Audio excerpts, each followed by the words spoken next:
Jadi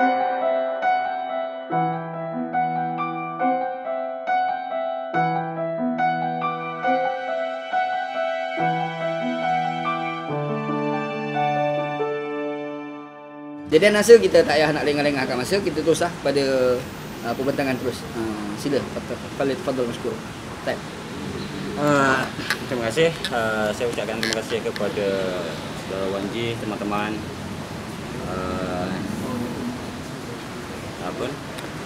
pendukung ataupun penggerak Lepak Makasih, dan kemudian juga teman-teman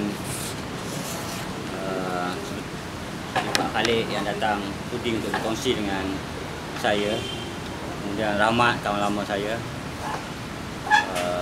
sejak zaman reformasi. Syed juga. Syed ni mungkin kita tak boleh ni associate, tapi isterinya kalau kata Noh Hanim, Khairuddin tu memang penggiat dalam dunia seni, seni tampak khususnya. Dulu mengajar kan, sekarang masih mengajar? Freelance. Ya, dalam bidang fine art. Jadi sebenarnya asalnya ada tiga yang saya rasa dia bertindih-tindan antara satu sama lain. Tetapi dia bersoal kait dengan soal usrah, iaitu artikel saya yang lama yang telah dibukukan, sebahagian daripada buku pengalaman bertuhan, iaitu di bawah mendung usrah. Dan saya nak gabungkan dengan satu lagi artikel saya dalam Malaysia Kini yang apa tajuk dia lebih kurang fikiran kritis, kurangnya fikiran kritis, yang kemudian saya bukukan menjadi tajuk Akar Umbi Pembuduhan UMNO. Sebab beberapa perenggan akhir dalam buku ini tidak dimasukkan, dalam ada masalah suntingan di Malaysia Kini itu dia terkeluar. Yang bermula daripada perbincangan Pak Khalid, tak silap saya, selepas Syamsuddin Rais keluar dibebaskan daripada ISA. Artikel ini memang lama lah. Yang ini yang berkaitan dengan so-called pembunuhan UMNO ni Ogos 2003, maksudnya dah 10 tahun. Tapi yang Mendung Usrah ni masih baru, 2007. Yang saya juga sebar lebih awal sebelum dibukukan di blog saya yang dah hilang password je, jadi saya tak boleh nak update lagi dah. Terlupa. Terlupa. Jadi yang tiga tu ialah percubaan saya untuk huraikan lagi yang tu, tapi saya rasa artikel tu tak bagus, jadi kita tak bincanglah sini lah. Iaitu nak menghuraikan lanjut soal teori Pierre Bourdieu tu, habitus tu, saya rasa tak bagus. Saya rasa kita tinggalkan. Jadi kenapa dua artikel yang berkaitan saya nak ringkaskan, sebab di hujung ataupun dalam beberapa perenggan dalam kritik saya pada usrah itu yang ditulis dengan gaya pengalaman melalui usrah ialah masalah saya mengakui, sebagaimana saya melihat persoalan-persoalan lain ini, kadang-kadang kelemahan usrah ni tidak terkhusus kepada orang yang terlibat dengan usrah dan aktivis agama, kerana kita duduk dalam lingkungan yang kita namakan Malaysia, yang kita namakan budaya Melayu umumnya dan Islam. Jadi saya percaya dia tidak terkhusus fenomena ini kepada orang-orang usrah ataupun aktivis agama saja.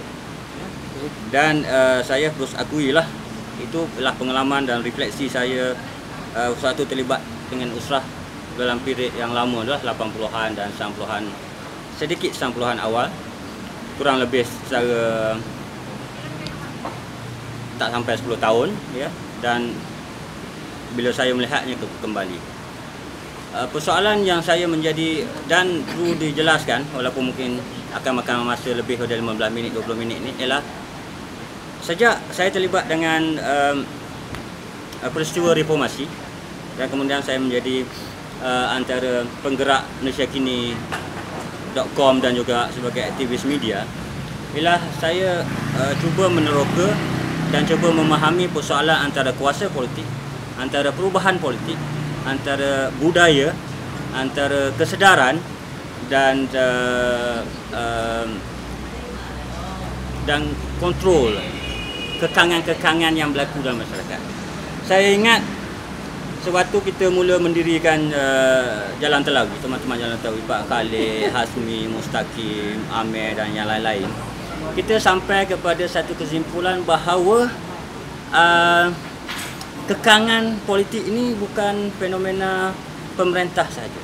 Sebagaimana yang selalu dikritik pada awal-awal tahun-tahun awal reformasi, bahawa dia pergi beyond itu, iaitu benda ini berlaku dalam bersifat kebudayaan yang berlaku dalam masyarakat. Misalnya kekangan yang dimunculkan oleh NGO yang disebarkan dalam masyarakat. Jadi dia tidak bersifat perundangan semata-mata, dia tidak bersifat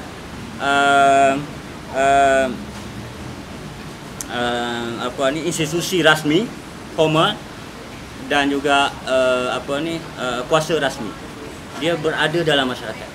Apa yang kita namakan budaya, apa yang kita namakan elemen-elemen sosial, unsur-unsur kemasyarakatan. Kalau kita sebut secara ringkas, inilah usrah dan beberapa kefahaman-kefahaman Islam yang disebarkan dalam masyarakat dan juga yang dimunculkan oleh NGO mereka lah. Baik nama ABIM, JIM, ISMA ataupun sekarang ni Ikram ya. Ikram. Haluan. Ya. Haluan. Haluan contoh. Ya, haluan dan macam-macam lah. Kalau dulu sebut ABIM Perlis, ABIM Kedah, kalau IRC dan macam-macam istilahnya lah.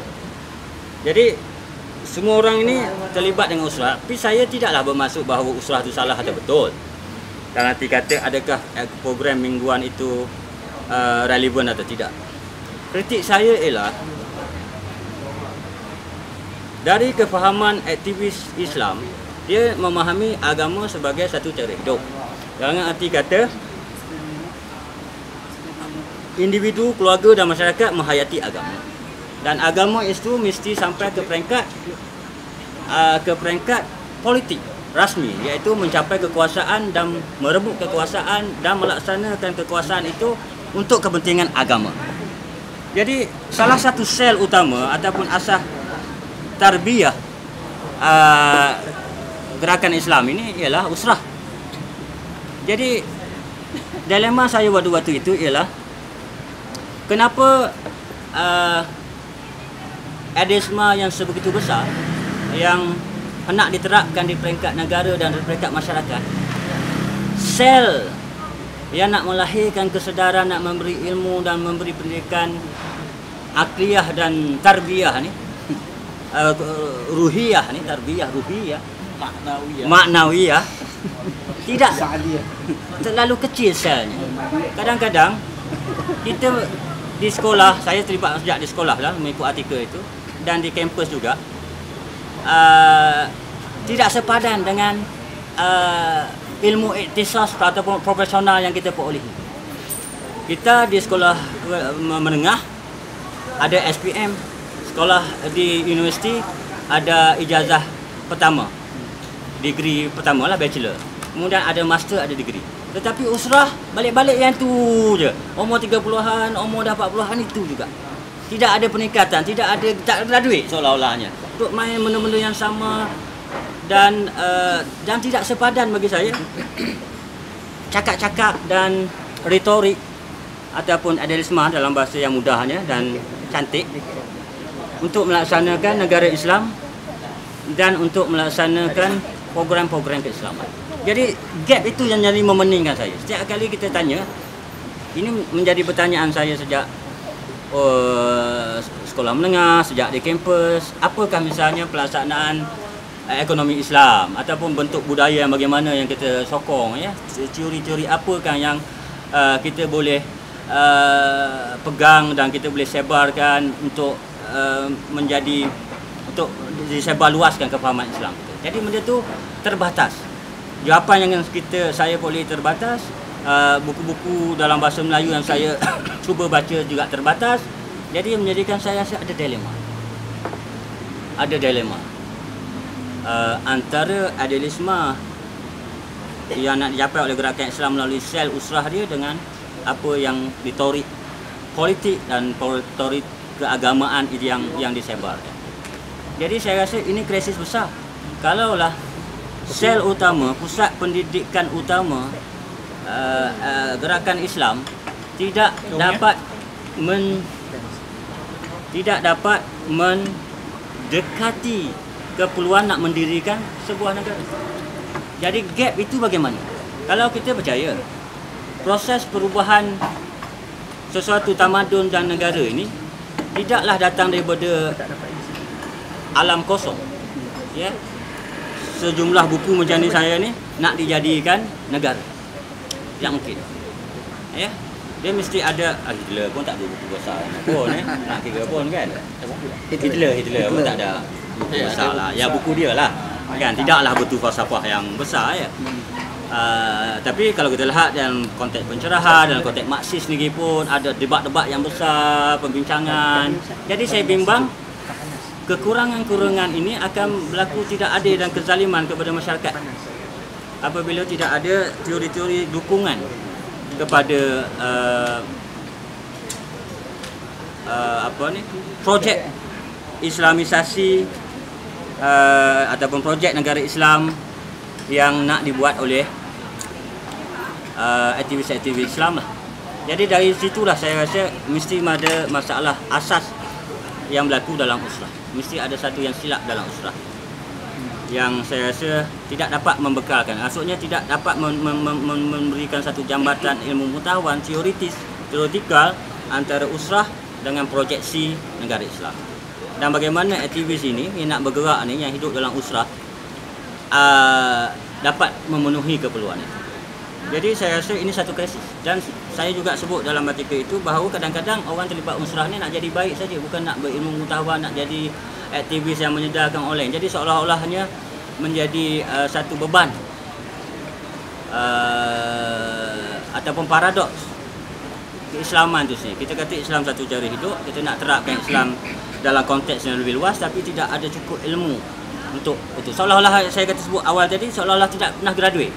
Balik-balik untuk diploma, balik-balik degree, itulah seolah-olah pengetahuan usrah yang kita lalui. Jadi kita rasa tak puas kalau kita mencari jawapan-jawapan teoretikal terhadap benda ni.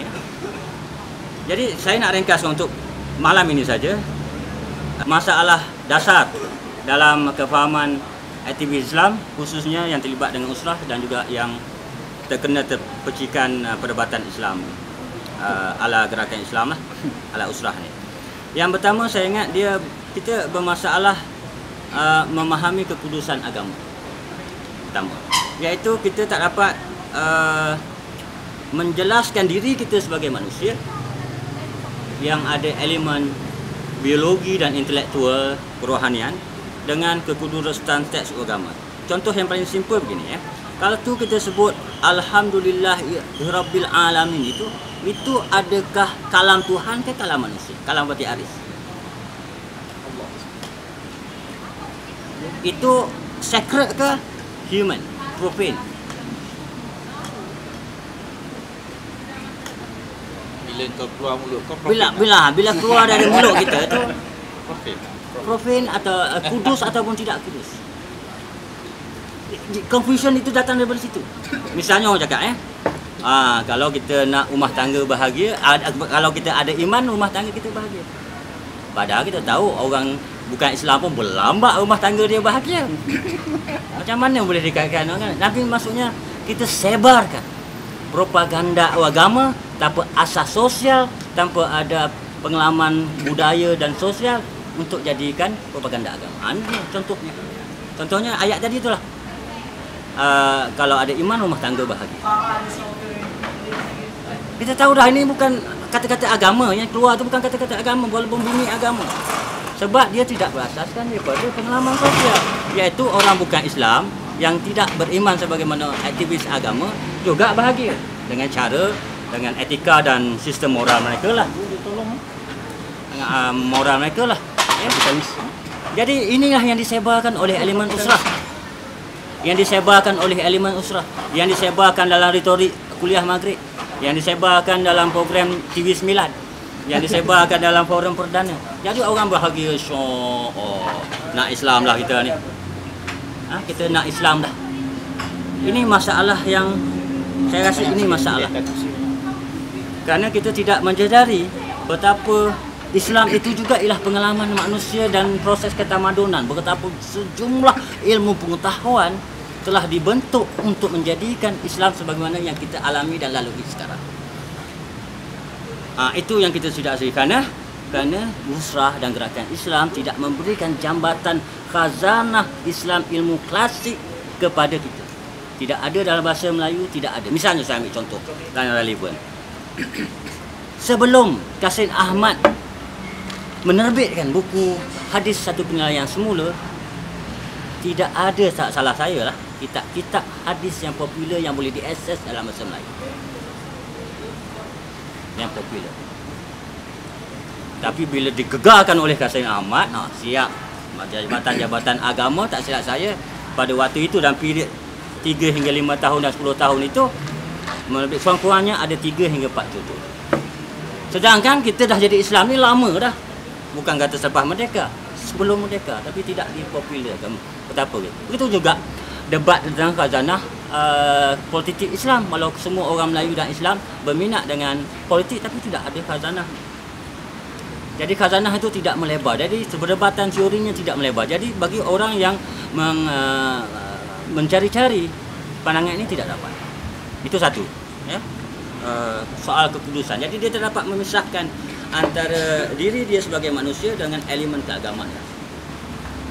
Jadi dia ingat apabila berkelibat dengan gerakan Islam, dia jadi itu dia menjadi sebahagian daripada kekudusan itu.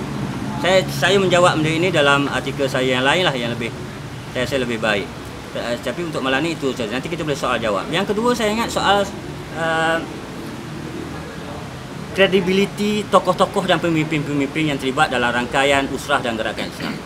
Diciptakan, tahulah ini tuduhan yang berat ni. Dia diciptakan dengan pakaian yang sebegitu rupa, dengan imej yang begitu rupa, nampak macam beriman, bercahaya-cahaya.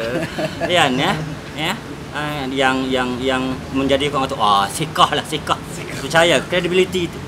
Saya tak anggap itu tak relevan sama sekali. Yang saya masukkan, sikap itu tidak relevan dengan projek keilmuan nak buat negara Islam.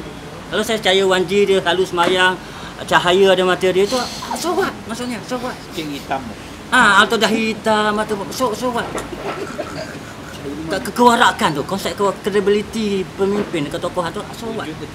Dibina janggut macam ni, jalan macam tu. Kan? So maksudnya itu tak? Bukan kata benda tu tak sesuai, tapi konsep yang dikatakan tarbiyah ruhiyah itu tidak tally dengan keperluan teoretikal intelektual nak membangunkan negara Islam. Ya. Itu tidak termasuk lagi pengalaman nak memahami ideologi. Betul, dia mengajar mengenali juga ideologi kapitalisme, tapi sangat basic, sangat retorik. Misalnya bagaimana gerakan Islam sekarang ni respon kepada persoalan kononnya pluralisme dan liberalisme. Macam kita tengok, dia tak mendalami liberalisme itu. Retoriknya itu sangat simplistik. Misalnya ginilah, ada dulu kalau kita tengok kalau kita ikuti debit-debit ini dalam sel-sel usrah, dalam tulisan-tulisan popular gerakan dakwah Islam ni, ada orang tak percaya demokrasi, tally dengan Islam. Sampailah Ustaz Qaddafi jawab, sebenarnya Islam tu tally ataupun sesuai dengan Islam. Baru percaya lah, baru percaya pula. Dulu tak percaya. Maksudnya dia kaitkan dengan tokoh. Itu saya masalah kredibilitas. Dia tak boleh mengkaji sendiri buku-buku literature demokrasi yang sering banyak dalam dunia barat dalam bahasa Inggeris, walaupun dia belajar luar negeri. Banyak orang aktivis Islam ni luar negeri semua. Baik AB, baik Jim, baik PAS. Tapi tak boleh baca. Tunggu Ustaz Qaddafi kata, itu baru boleh. Padahal tak perlu tunggu Ustaz Qaddafi. Kita boleh buat sendiri. Kenapa ada kepercayaan ketokohan seperti itu, kaitan ketokohan itu, bahawa ilmu pengetahuan dah harus berdiri sama tokoh. Ketokohan yang dikaitkan dengan warak. Sebab apa? Sebab kita selalu percaya dalam tradisi ilmu tarbiyah ni, dia mestilah ada unsur elemen, bukan saja sikah, ada ruhiyah dia tu. Dia tak boleh nak besarkan antara kerja intelektual ni, kerja kurahayah. Tak boleh ni kalau parti dia jenis isap rokok ni, kurang ilmu dia. Macam itu. Sikap yang kata salah dalam memahami. Jadi kalau yang tulis itu Hashim Kamali, isteri dia pakai skirt pakai tudung, habis taklah percaya. Tak ada nilai keilmuan daripada mulut dia. Ini bagi saya salah. Kalau ini kita tak boleh terima Hasan Kamali yang Islam, mak tak ajar lah. Jadi waktu kita muda, sekolah menengah dan masuk universiti, kita ditakutkan benda ini. Jadi kita tak baca. Dah lah kita muda, pengalaman kita mentah. Semua orang muda mentah, masuk tak masuk Usrah sama je. Ya, pergi kelab malam, pergi kelab siang ke sama je. Kita ni mentah, kita muda. Saya juga mentah muda, Pak Khalid juga mentah muda. Tapi oleh kerana kita ditakut-takutkan untuk tidak bergaul dengan orang lain, datang macam ni, duduk sebelah ni pergaulan bebas. Apa bebas dalam bergaul macam ni? Bebas ni kalau pegang tangan, sepak-sepak kaki bebas lah. Kalau duduk sebelah macam ni bincang tak ada bebas. Lara ya. Jangan baca itu, jangan baca ini, jangan dekati parti, jangan dekati Pak Khalid, jangan dekati IKD. Dahlah kita zaman muda, sekolah menengah dan universiti ditakut-takutkan. Jadi kelemahan ketiga ni, tadi pertama ialah soal tak dapat menjelaskan hubung kait kekudusan agama. Yang dua, soal tak dapat menjelaskan hubung kait credibility tokoh dan sumber. Yang ketiga ialah kesepitan perspektif hidup gitu.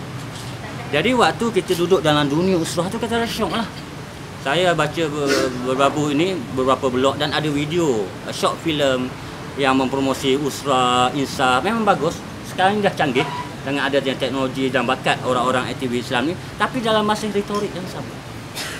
Yang saya rasa gap antara kemahuan nak mendirikan agama ni dengan itu dalam istilah Dr. Siddiq Fadil dulu, yang saya suka sebut sampai sekarang, salah satu ucapan dasar ABIM ialah perisytiharan niat, declaration of intention. Kalau dalam istilah Anwar Ibrahim dulu, yang saya masih terpengaruh dalam otak saya ni tahun 80-an dulu, masa dia bercakap di mananya, di Amerika, apa nama grup di Amerika yang terkenal waktu itu? MSC. Ya, MSC. ya, MSG. Over simplification and over generalization of Islam. Kata Anwar Ibrahim. Yang tu saya setuju dengan Anwar Ibrahim. Jadi yang keempat, kita jadi sentimental lah dengan itu. Sentimental dengan projek keusrahan kita lah. Pergi makan dalam dulang, pergi jadi kita jadi begitulah. Jadi baiklah. Jadi saya rasa inilah sebenarnya cara ringkasnya nak memahami kenapa saya kritik usrah dan kenapa pengalaman berusrah seperti ini saya rasa tidak akan membawa umat Islam, baik dia Melayu ataupun bukan Melayu, maksudnya Arab ke ataupun Bangladesh ataupun di mana-mana, dia akan berjaya dengan itu. Dia akan tinggal sebagai retorik kosong yang malah kalau dilaksanakan boleh membawa malapetaka kepada negara, sebab dia tidak ada kerangka intelektual yang kuat untuk mendirikan negara. Dan saya kata sebagai analitika ini, sebagai nak menutup pembentangan awal saya ini, ialah ini bukanlah terkhusus bagi saya fenomena yang wujud, bukan wujud, kelemahan yang semata-mata terkhusus kepada gerakan Islam. Saya percaya ini adalah kesan suntikan racun-racun rosak yang ada dalam masyarakat kita yang dibawakan oleh kuasa Barisan Nasional dan juga amalan-alam buruk orang Melayu dan juga sifat-sifat malas ataupun tidak produktif orang Islam di Malaysia dan juga di mana-mana yang kita, sebab tu dalam artikel saya sebut 3M, Melayu, Muslim, Malaysia. Jadi kita tak sempat nak hilangkan kelemahan itu. Kita masuklah usrah menakut-nakutkan kita untuk menerokai kepelbagaian ilmu pengetahuan, maka jadilah projek itu projek usrah. Sekian dulu untuk ini. Terima kasih. Okey, siapa nak? Pak Khalid bagi salam. Assalamualaikum warahmatullahi. Salam Safari Audi. Aduh. Siapa ni? Saya rasa saudara Fatih dia banyak trauma dengan usrah. Siapa punya? Saya pun ikut usrah tapi saya tak ada trauma dengan usrah. Mungkin usrah yang saya ikuti berbeza dengan usrah yang diikuti. Kau usrah tahun berapa? 83 dengan 84. Okey. Saya ikut usrah PKPM. Saya bukan ikut usrah, saya jadi nakib. Nakib usrah. Dan kita tengok usrah yang tinggi sekali, usrah dalam Esko ABIM lah. Saya ini historical fact, ya, nak nyatakan situ. Ya. Dan saya difahamkan, saya dengar yang berapa yang hadir itu, ya, sophisticated, tak macam yang digambarkan oleh Fatih, ya. Misalnya, ya, dalam usrah ABIM, ya, ustaz-ustaz membaca Quran, baca hadis dan sebagainya, ya. Dia compliment, ya. Ada ustaz macam Siddiq Fadil, sophisticated intellectual Melayu yang independen, ya, dan banyak pengaruh daripada Indonesia, pemikiran-pemikiran Indonesia, novel dan sastra, dan juga Anwar Ibrahim, very sophisticated intellectual. Misalnya, ya, orang tak tahu siapa dia Toshiko Izuzu ketika itu. Anwar Ibrahim memperkenalkan Toshiko Izuzu dalam Usrah, ya, untuk bagaimana seorang tokoh Jepun, ahli bahasa filologi Jepun itu untuk memahami Al-Quran dan juga konsep-konsep etik dalam Quran, ya, dan Toshiko Izuzu ini sangat berpengaruh dalam kemudian kajian tasawuf dan juga kemudian. Jadi ini masuk, ya, buku ethico religious concept dalam Quran itu, ya, yang sekarang barulah kita jumpa kan, dah dibincangkan dalam Abim, ya, Usrah Abim. Walaupun saya tak attend, tapi kemudian saya baca buku. Sebab kesukaan saya pemimpin besar Abim, ya, dia kalau buat kertas kerja ada nota kaki. Dan saya akan bukan saja baca kertas kerja, saya baca buku-buku dalam nota kaki semuanya. Yang saya boleh lah, kalau dalam bahasa Inggeris lah, ya. Kalau bahasa Arab tak kedaya lah, ya. Mungkin sekarang mungkin boleh sikit-sikit lah, ya. Misalnya juga pemikir-pemikir yang orang kata sebagai pemikir-pemikir New Left, kiri baru, seperti Ivan Illich, kritikan terhadap sistem persekolahan, kritikan yang Frantz Fanon, ya. Ini semua sophisticated intellectual yang membacanya, ya. Macam The Wretched of the Earth, ya. Ini diperkenalkan. Bahkan Anwar Ibrahim saya dengar dalam ceramah di tempat-tempat, dia cakap apa? Dia baca ketika itu meletup, ya, biografi The Roots, ya, Alex Haley punya buku tentang The Roots, ya, yang tentang orang mencari akarnya di Afrika. Jadi orang Afrika tu, orang Negro di Amerika tu asalnya daripada orang Islam di Afrika yang namanya Kunta Kinte. Dan kemudian tu ada siri televisyen yang panjang dan diikuti ramai, ya. Jadi ini literature macam ni, ya, dibincangkan dalam Usrah Abim setidak-tidaknya peringkat yang tinggi lah, peringkat tinggi, ya. Jadi intellectual element dalam peringkat tinggi itu, ya, agak sophisticated. Dan juga ada dua aliran yang diikuti dalam Abim ni, aliran dua beradik Al-Atas, satu Husain Al-Atas, satu Najib Al-Atas. Satu falsafah dan tasawuf, satu sosiologi dan sebagainya itu. Jadi berlaga dalam Abim itu sendiri. Ya, dalam peringkat usrah tu ada yang berpihak pada Najib Al-Atas, ada yang berpihak pada Syekh Husain Al-Atas, ada yang berpihak dengan dua-dua. Ada orang mula-mula ikut Najib Al-Atas, kemudian tukar tolak Najib Al-Atas, ikut Husain Al-Atas. Ada orang mula ikut Husain Al-Atas, kemudian tolak Syekh Husain, ikut Najib, macam-macam berlaku. Jadi saya punya pengalaman tak ada terima. Dan saya sejak saya lepas sebelum masuk ITM lagi dah buat, masa saya sekolah menengah dah buat usrah pun, kita agak sophisticated juga membaca buku-buku ni. Dan kita lah tak ada lah ambition untuk untuk nak menegakkan negara Islam. Dan kita dalam Abim tak ada agenda untuk menegakkan negara Islam. Never. Ya, kita ketika itu never. Ya, istilah negara Islam tidak wujud dalam vocabulary Abim. Yang saya tahu zaman Anwar Ibrahim, zaman Siddiq Fadil dan juga itu bukan dalam agenda Abim.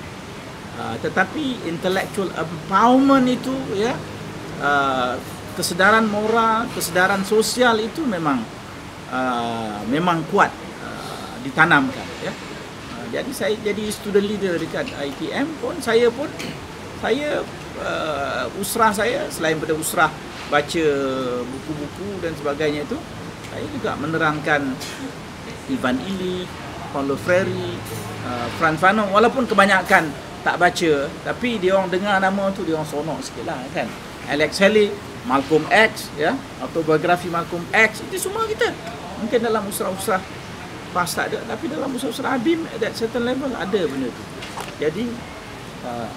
Jadi saya rasa satu peringkat dia sangat memperkayakan pengalaman saya lah, ya. Dan saya baca semua, ya. Sekarang ni orang fekah saya dah baca dulu dah. Yang soal jawab Hasan Bandung Habib 4 jilid saya baca. Jadi saya tahu semua perkara tu, walaupun saya tak pernah terlibat dalam perdebatan furu, tapi saya tahu perkara-perkara tersebutlah ya. Jadi saya lebih berminat dalam mainstream intellectual ya, ataupun resistant intellectual yang menentang. Jadi saya rasa tapi ialah fenomena pengamatan saya sekarang ni lah, fenomena usrah ni juga fenomena seperti gerakan bawah tanah. Dia sama seperti gerakan sel komunis ya, di bawah tapi konten berlainan, kerana masyarakat tu authoritarian ya. Masyarakat authoritarian, jadi kita tak dapat buat ceramah macam ni. Dulu kalau usrah macam ni, Pak Gad dah datang tangkap kita dah. Kat universiti datang semua, polis dah datang dah ni. Ya, dah datang semua ya. Jadi itu fenomena masyarakat yang tertutup dan juga opresif ya. Jadi kena ada usrah tersebut untuk pendidikan kita. Tapi masa reformasi, sejak saya memegang editorship berita keadilan tu, kita lepak di Jalan Telawi lah. Jadi sekarang ni ada dua model, satu model usrah, satu model lepak. Macam ni lepak lah ya. Dan apa bezanya? Mungkin kalau yang disebutkan oleh Fatih itu, sekarang mungkin usrah ni dah degenerate lah, dah merosot seperti yang digambarkan oleh Fatih ya. Jadi tertutup ya. Jadi itu sebab kita tak buat usrah, kita lepak sekarang. Jadi lepak sana kemari, dan kita memang open ended. Kita tak ada agenda nak buat negara Islam dan sebagainya, tapi kita nak intellectual empowerment di kalangan kita, dan kita open ended. Kita baca semua.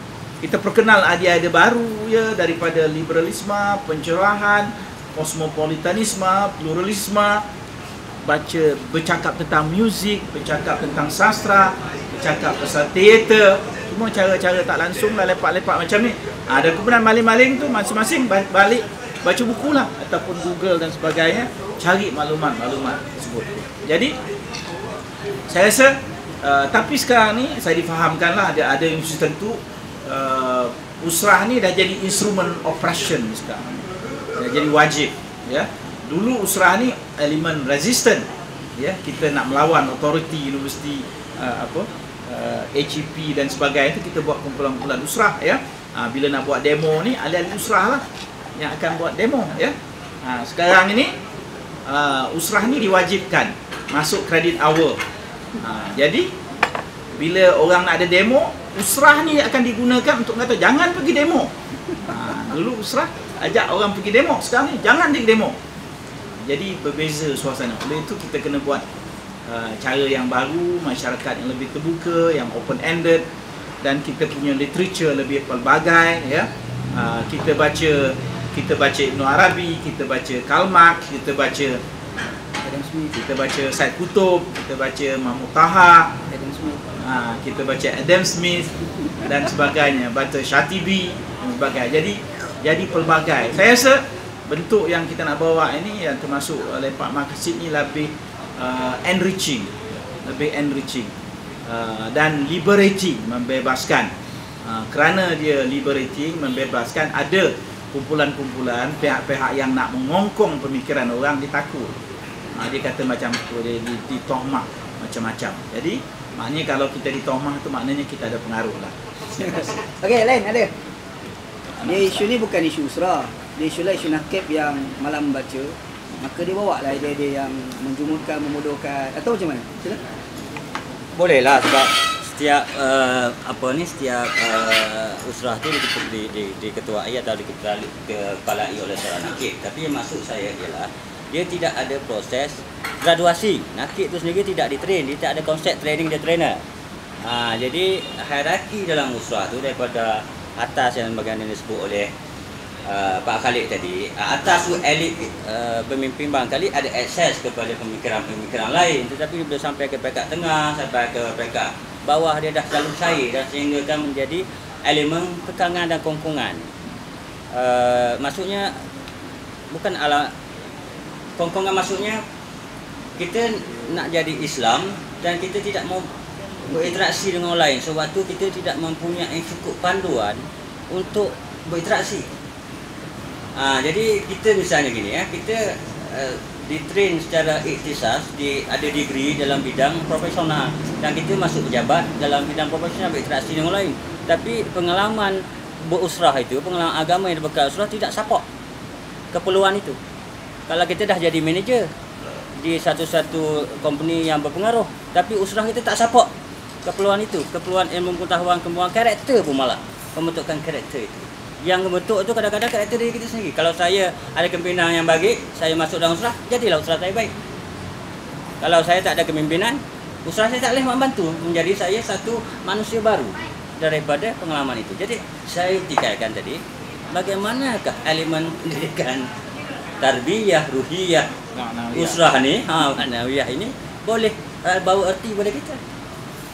Jadi kalau kita salah mengendalikan, dia tidak melahirkan satu yang lebih kuat. Macam Jalan Pak Makasih, kalau kita jadikan ruangan untuk baca buku, semata-mata baca buku, tak menggalakkan berfikir, kita berkumpul ramai-ramai semata-mata nak mendengar, macam mana kita mendengar ceramah-ceramah politik, balik syok, kalau tadi syok, apa arti itu bantai Isma kau-kaunya, habislah, tak ada apa lah. Pak Khalid kata tadi, tujuan kita bertemu ini, baca buku Tosik, supaya kita diperkenalkan dan balik baca buku lagi, diskusi, dan kita tumbuhkan diskusi-diskusi yang lain, dan kalau boleh kita kembang dan tuliskan supaya kita dapat melahir khazanah ilmu pengetahuan yang lebih luas, yang bersesuaian dengan keperluan masalah yang bergerak dalam masyarakat kita. Misalnya kita nak memahami perkasa, adakah makalah-makalah yang bagus untuk memahami perkasa, retorik perkasa yang keluarkan utusan Malaysia, ada analisa seperti itu daripada kawan-kawan kita? Tidak ada. Misalnya kita kata apa tak gunalah perkasa itu, kan orang suruh masuk lokap dia pergi minum teh tarik. Kan, jadi tidak dapat tak tu. Jadi sebenarnya cabaran intelektual kita ni besar. Bukan sekadar kita berseronok-seronok dengan kerja-kerja buat intelektual ini, ya walaupun ini penting, tetapi ialah apa nilai tambah kepada diri kita apabila kita berinteraksi dengan buku, dengan pengetahuan, dengan idea baru, dengan tokoh-tokoh yang kita rasakan boleh membawa pencerahan dan kerja buat intelektual. Jadi dia bukan masalah sakit, bukan masalah nakik, masalah sistem tu. Masalah sistem yang berkembang dalam skema pentarbiahan gerakan Islam. Itu saya kata, kadang-kadang dalam gerakan Islam ni orang nak jadi baik saja, tidak mahu menumbuh, dia tak bernas, dia tak dormant. Dia jadi dormant, dia tak bernas. Dia kalau kita pacak 3 jadi 3, dia tak jadi 13, dia jadi 30. Ni betul. Ramai ahli usrah, tapi saya masukkan kualiti. Kita mesti ada kualiti. Masalahnya gini juga kadang-kadang, kerana kita percaya cukup kita menjadi Islam dan cukup kita menjadi daripada tak semayang kepada semayang, daripada baca tajwid tak betul kepada tajwid betul, daripada tak baca hadis faham hadis 40, boleh istilah Arab, tak kurang-kurang pun anak hantar sekolah nanti sekolah kan. Dia rasakan ilmu lain tu tak perlu, sebab ilmu lain itu kadang-kadang dibekalkan oleh sistem pendidikan saya ada. Begitu pula ceritanya. Kalau engineering dah ada lah, tak payahlah kita teruskan. Dia jadi nak buat negara Islam tu dengan dah ada dah ilmu pengetahuan yang lain. Tengok BN yang tak ada teori apa-apa pun boleh buat, takkanlah kita boleh kena pula ada teori besar. Dia nampak macam tu pula. Jadi tidak ada pembinaan karakter intelektual teoritis bagaimana nak menerapkan ke asas-asas keislaman dalam sistem negara. Contohnya usrah, dia ada satu benda yang ditanam, iaitu wala tu kan. Dia ada satu benda yang dipopularkan, wahdatul fikri wa wahdatul amal. Jadi usrah tu sebagai cara untuk dia nak bina wahdatul fikri tu, makanya dia tidak timbullah kritis terhadap nakib. Dan dia kena taat pada nakib. Sebab kalau kau tak taat pada nakib, maka kau tidak wala. Contohlah. Macam mana? Kau ke situ punca kebodohan kot. Masalahnya ialah kita nak jadikan usrah ni sel politik, bukan sel intelektual. Itulah cara kasarnya kita sebut. Jadi projek pembinaan intelektual dikurangkan. Apatah lagi katanya jangan guna akal lebih-lebih. Kan? Retorik-retorik seperti itulah. Apati kau guna akal. Jadi saya kadang-kadang marah sangat, kata, kau semalam cakap dengan Tuhan kan? Kau pun guna akal juga. Maksudnya janganlah sampai retorik macam itu, kita nak berhujah. Kalau saya salah memberi tanggapan tentang usrah, tentang ekonomi, tentang politik PAS, tentang politik PKA misalnya, hujah. Adapun jangan pakai retorik terlalu ringkas. Jadi retorik itu terlalu ringkas sehingga kan kita tak boleh nak ada interaksi intelektual apabila sampai ke peringkat seperti itu. Jadi yang saya masukkan itulah simplicity. Kerana tidak ada projek intelektual dalam program pembinaan ketamadunan projek Jemaah Islam ni. Sebab itulah katalah adanya Dewan Ulama. Dia tidak menjadi dewan perbahasan ilmu-ilmu yang mantap. Dia jadi program politik. Sebab itu antara usul dia tu nak tambah jawatan dalam parti. Bukannya katalah ada makalah, oh GST ini dia. Makalah 30 muka surat. Pro and con dari pandangan taxation pucukarian Islam. Misalnya. Jadi kita berkata, wah mantap ni. Ada hujah agama pula nak menolak GST misalnya. Misalnya lah, ataupun pro GST, tak ada masalah. Bagi orang macam saya nak tengok apa hujahnya, itu ceritanya. Jadi kalau soal Wahdatul Fiqh, soal wala, soal bi'ah, solehah lah apalah gitu kan. Jadi dia jadi macam itulah. Dia jadi lebih kepolitikan rather than keintelektualan. Jadi saya ini membendung daripada saya sebut awal tadi antara niat usrah yang kita kobar-kobarkan propaganda nak buat negara Islam, antara itu jalanannya jauh. Jadi kita nak buat rujukan, kita nak interaksi dengan kita tak dapat. Okey, Lain, sila.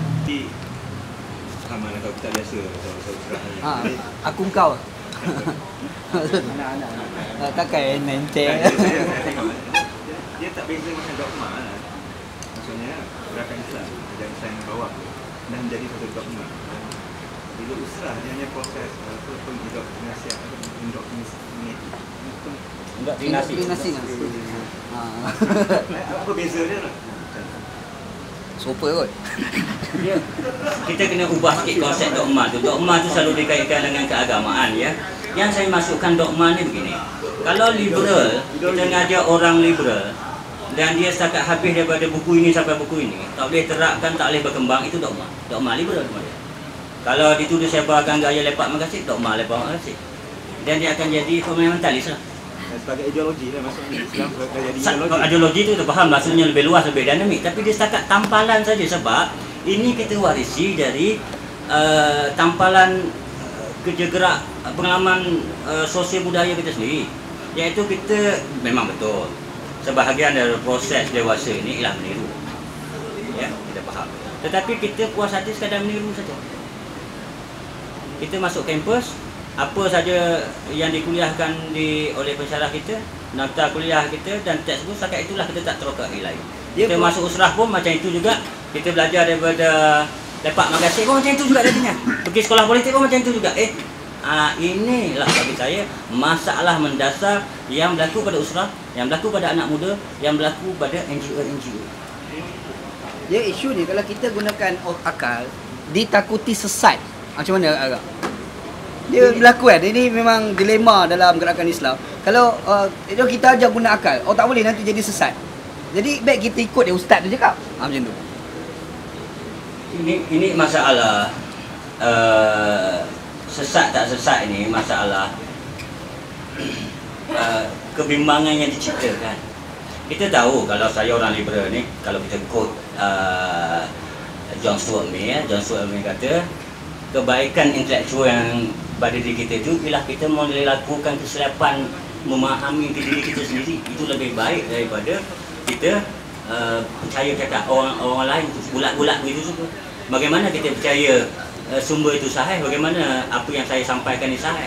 Saudara saya kena fikir balik. Jadi proses berfikir itu sebab dia macam ni ya. Yang menjadikan diri kita faham tu bila kita berfikir. Kita proses balik barulah menjadi manusia. Kalau kita tampal, dia jadi ilmu yang kita tampal lah. Itu macam kita tampal apa-apa dalam baju kita lah. Dia misalnya kita kata Manchester. Dia tak jadikan kita seorang pemain bola yang baik.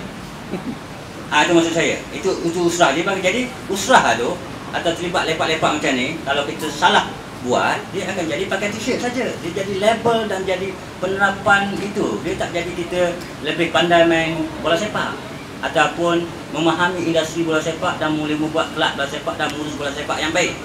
Ini gapnya. So saya usrah ataupun kerja buat intelektual seperti ini tidak boleh sekadar menjadi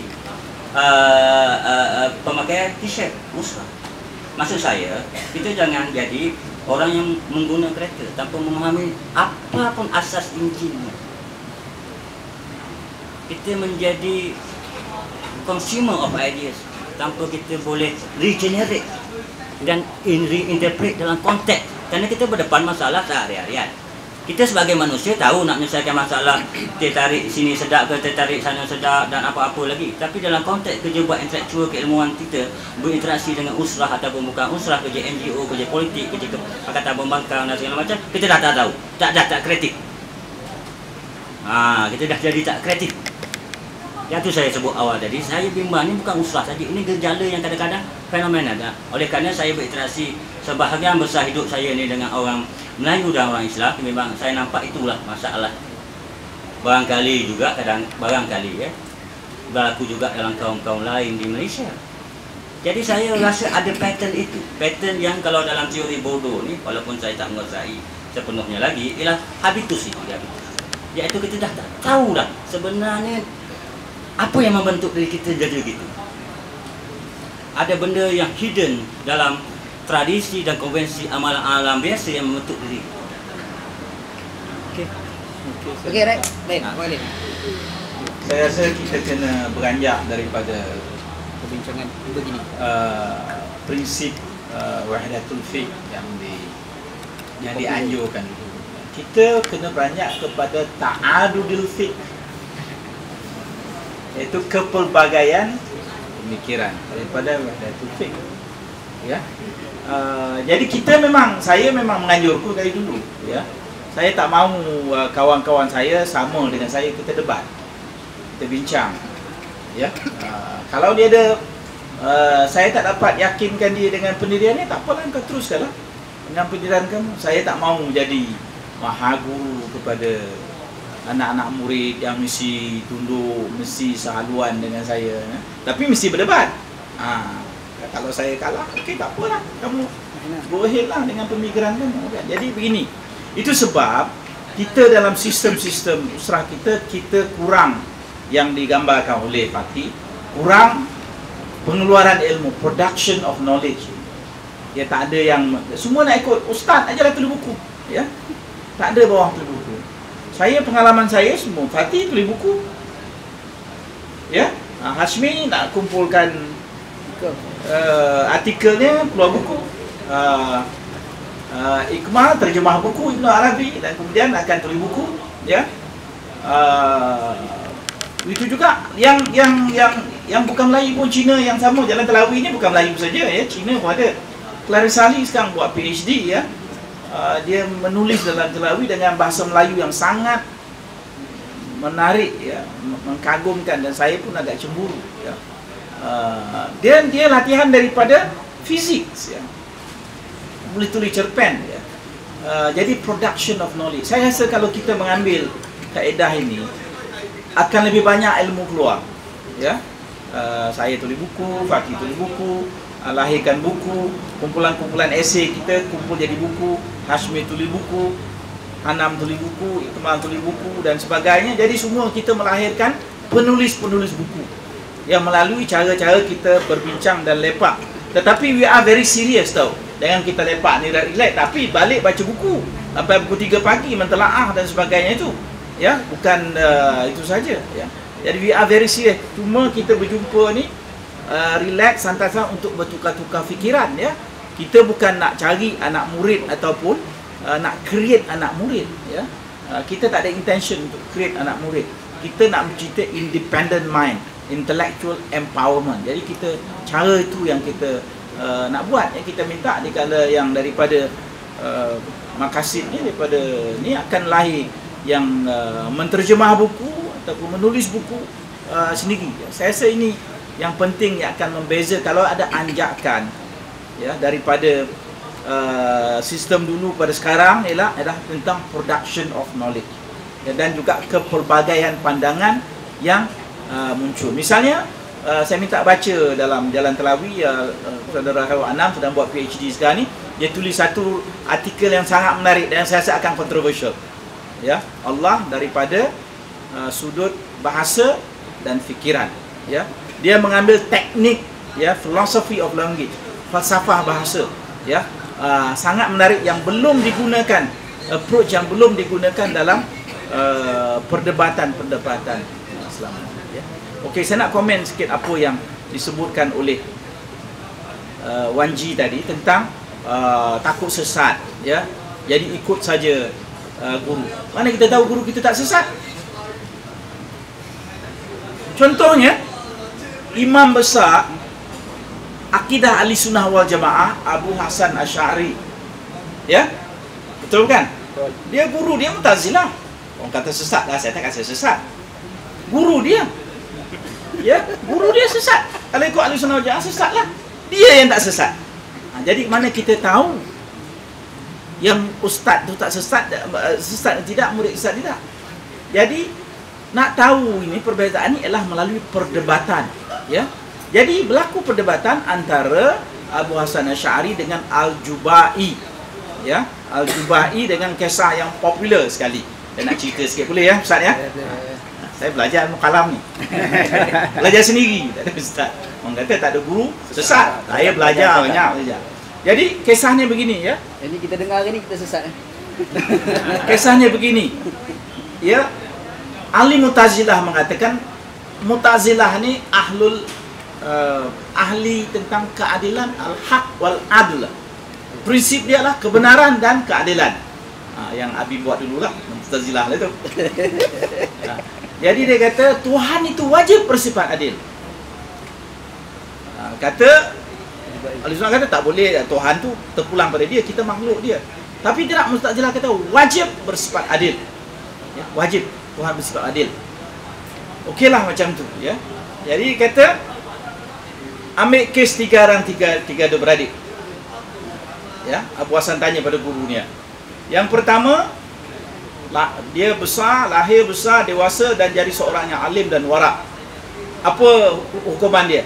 Wajib Tuhan masukkan dia ke dalam syurga. Seorang lagi, dia lahir besar, jadi orang maksiat, buat jahat sebagainya. Apa jadi? Wajib Tuhan masukkan dalam neraka. Macam mana adik yang ketiga? Adik yang ketiga ni ialah kecil, mati dalam bayi. Macam mana Tuhan nak buat? Masuk neraka tak boleh, masuk syurga tak boleh. Itulah manzil baina manzilatin, tempat dia.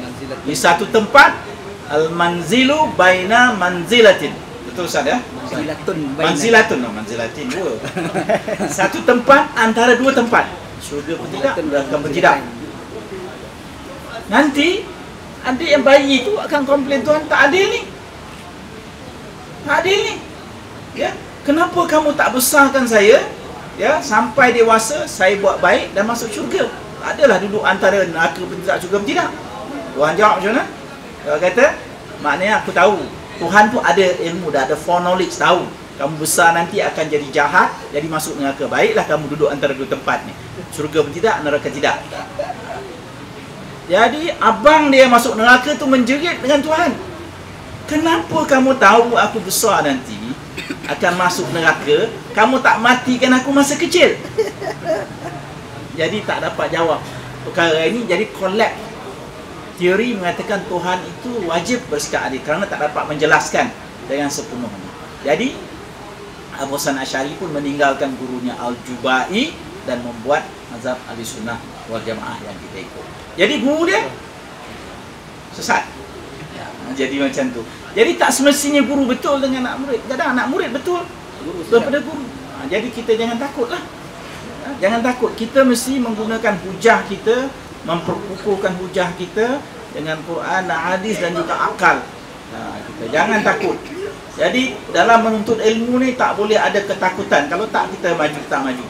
Kalau kita diikut dengan momokkan macam tu, tak boleh guna akal sesat, apabila lah kita tak maju. Itu sebab umat Islam sekarang ni, seperti kata Amr Syakib Arsalan tu buat tulis buku, limaza ta'akharal muslimun, kenapa orang Islam mundur, wa limaza taqaddamu ghairuhum, dan bangsa yang lain ni semua maju. Sebab orang Islam tak guna akal. Okey, lain sila. Bismillahirrahmanirrahim. Masa sikit lah. Panjang tak kan? Awal sekali pasal akidah tadi tentang apa, debatan antara Syairah bahasa Syari dengan Uqdah Al-Jubaiyah.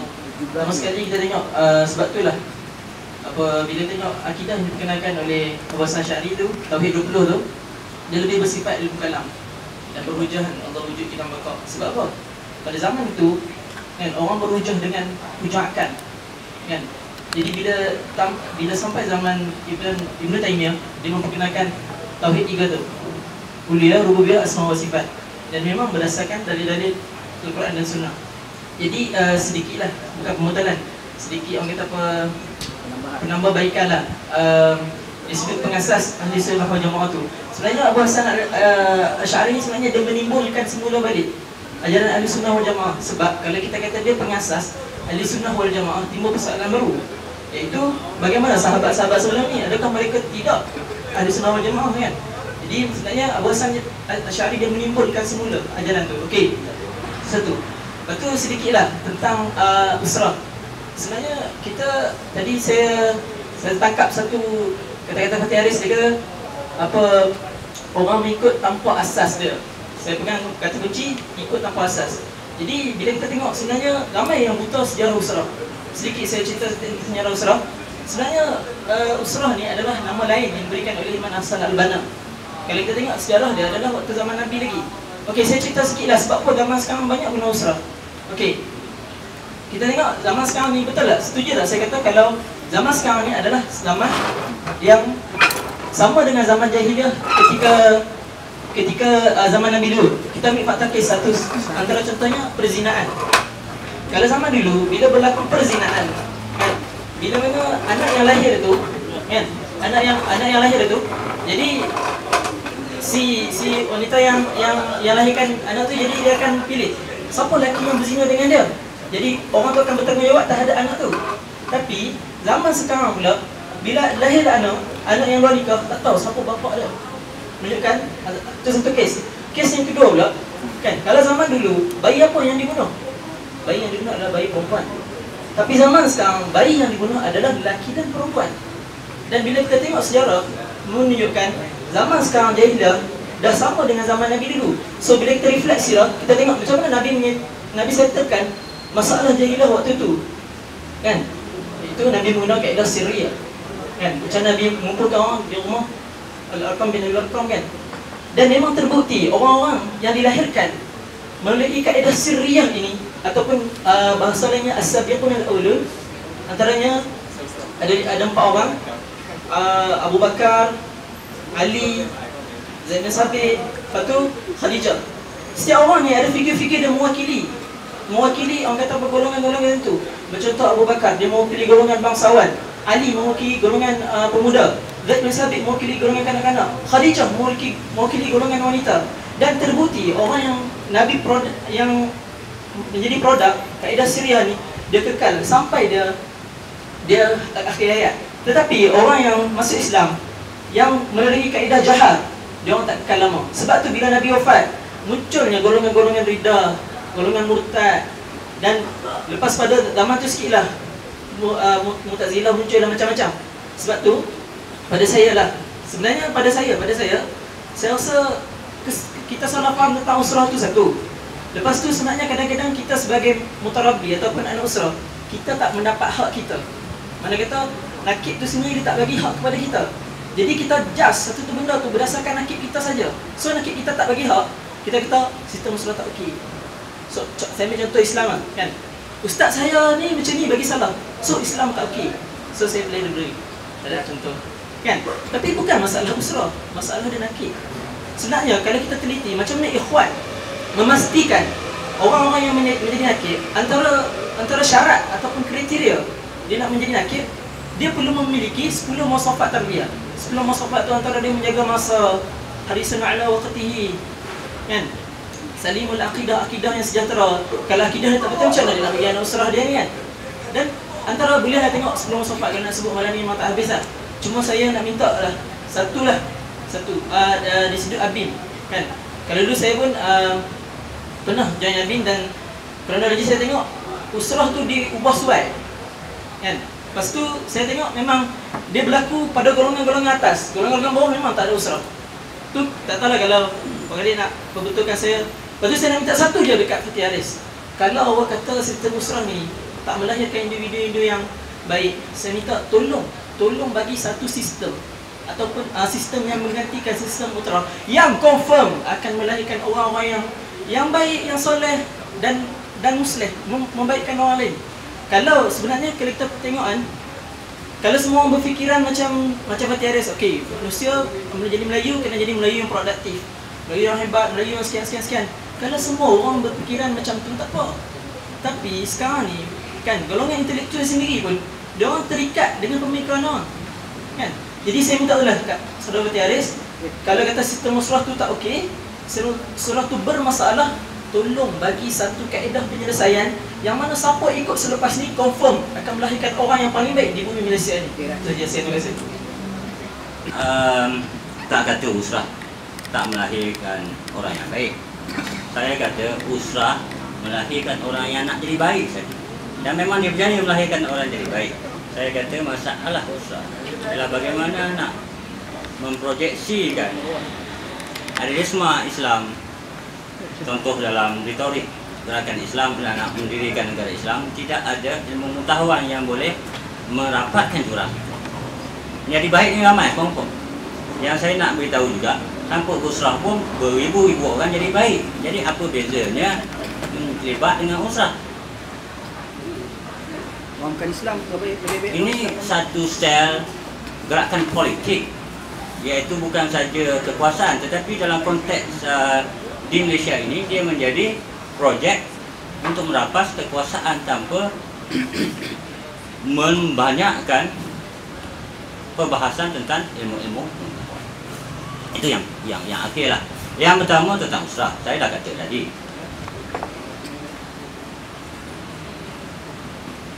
Kritik saya pada usrah itu ialah kritik tentang pengalaman apa yang berlaku dalam konteks Malaysia, dalam skala yang kecil, dalam skala yang besar. Saya tak merujuklah usrah di rumah Arkam yang Abi Arkam. Saya kata sebut dah tadi. Waktu kita sebut la ilaha illallah apa ni, alhamdulillah ya rabbil alamin, itu kalam Tuhan ke kalam Fatih Haris? Saya cakap ni kalam Fatih Haris, bukan alhamdulillah rabbil alamin dalam Quran. Bukan usrah, dia tak jadi automatik. Apa yang berlaku di rumah Arkam bi Arkam, kalau kita buat usrah, dia akan jadi usrah seperti Arkam bi Arkam di Malaysia dalam tahun 1000 tahun kemudian. Ini pengalaman sosial historis manusia. Inilah yang selalunya gagal dipahami oleh aktivis Islam. Contoh kegagalan itulah saudara kita ini. Sebab ini bukan masalah idealisme yang nak naik itu. Saya cakap terus terang. Yang saya terangkan ialah pengalaman langsung kita sebagai manusia. Pengalaman langsung Islam yang diimplementasikan sebagai kebudayaan dan ketamadunan, ada naik dan turunnya. Pengalaman langsung sahabat-sahabat Nabi berperang sama sendiri. Sahabat kanan ni, apa artinya tarbiyah Nabi lah kira, berperang dengan cara menipu sebahagiannya itu. Tidaklah saya kata retorik agama itu apa yang dibawa oleh Nabi Muhammad SAW dalam Quran dan hadis tak berguna dengan lahirnya orang macam itu. Saya nak katakan ini pengalaman manusia. Sisi lain manusia berinteraksi dengan kekudusan agama. Sebab tu kata kita mesti jelas. Kritik saya tadi ialah soal kekudusan agama itu dengan diri kita. Sebab itulah kita diajar Islam itu atau iman itu ada naik dan turunnya. Sebab itu diri kita yang jadi subjektiviti. Dia macam inilah. Quran itu objektif. Maksudnya bagaimana orang menafsirkan itulah Quran. Tapi bila dia masuk ke ruang kita, ke ruang manusia, ke ruang Wanji, ke ruangan Pak Khalid, ke ruangan saudara, ke ruangan saya, dia jadi empat Quran. Begitu juga Allah. Sebab ada ruang subjektif. Apa yang sampai kepada kita ni pengalaman manusia, pengalaman historis. Kita ada nafsu, kita ada kejahilan, kedangkalan, kesepitan. Jadi setiap orang menangkap hal-hal keagamaan itu, pengalaman agama itu dalam diri kita. Jadi kita membawa usrah itu fenomena begitulah. Usrah ikhwan muslimin satu hal. Usrah kita belum jadi usrah muslimin. Jangan nak kata usrah di rumah Arkam yang Abi Arkam. Jadi yang saya kritik dulu ialah pengalaman yang saya lalui, yang saya perhatikan dengan teman-teman, yang saya tengok gejala umumnya, yang tentunya saya tidak dapat membuat kajian yang rapat satu demi dekat, ya. Tapi tanggapan umum, bagaimana saya mengukur banyaknya kegiatan berusrah dengan banyaknya peningkatan bahan-bahan perdebatan tentang keagamaan. Contoh dia saya. Dan yang dekat dengan orang muda ialah hujah Valentine's Day. Hujah Valentine's Day hari ini sama dengan hujah Valentine's Day saya mula-mula terlibat dengan usrah. Tak ada peningkatan hujah dan sophistication hujah. Dan barangkali di-recycle daripada hujah-hujah yang diwarisi daripada tahun-tahun itu. Sebab itulah bila itu satu contoh yang mudah lah. Saya ini ke cara nak menjawab Valentine's Day. Ini saya dah lalui, saya tahu Pak Khalid lagi lama tahu sebab dia lagi lama berusrah dan berinteraksi. Ya, jadi bagaimana agak? Sedangkan itu sophistication tu. Takkanlah satu jawapan yang standard saja Valentine's Day macam Alhamdulillah Rabbil Alamin juga tak berubah-ubah. Kenapa saya nak katakan cara kita menanggapi Valentine's Day itu sama dengan cara kita menanggapi Alhamdulillah Rabbil Alamin. Tak berubah rupanya. Takkanlah dalam pengalaman manusia yang kaya di kanan dan kiri ini hanya ada satu atau dua atau tiga cara untuk melihat persoalan-persoalan itu. Kalau tadi saya sebut Asy'ariyah melahirkan hujah seperti itu dan Ibn Taymiyah melihat lain, maksudnya ada pemikiran, ada evolusi kontekstual, historis untuk melihat persoalan-persoalan agama. Maka adalah cabang-cabang ilmu pengetahuan ini. Kita pun tahu betapa luasnya khazanah itu. Sebab orang nak respons kepada keperluan asas yang ada, yang dibekalkan oleh pengalaman awal agama yang dilingkungi oleh Rasulullah SAW dan sahabatnya dan evolusi ketemadunan. Sebab Islam itu tidak telah berlawang kosong. Dia berpindah dalam zaman ini, dia keperluan-keperluan yang berbeza-beza lah. Sebab Islam ini adalah manusia, ada ekonominya, ada itu, dia nak makan apa semua. Kalau dia perut lapar, dia kata tak boleh ibadat lagi, atau tangguhkan ibadat, selesaikan perut dulu baru solat misalnya. Ada persoalan-persoalan itu.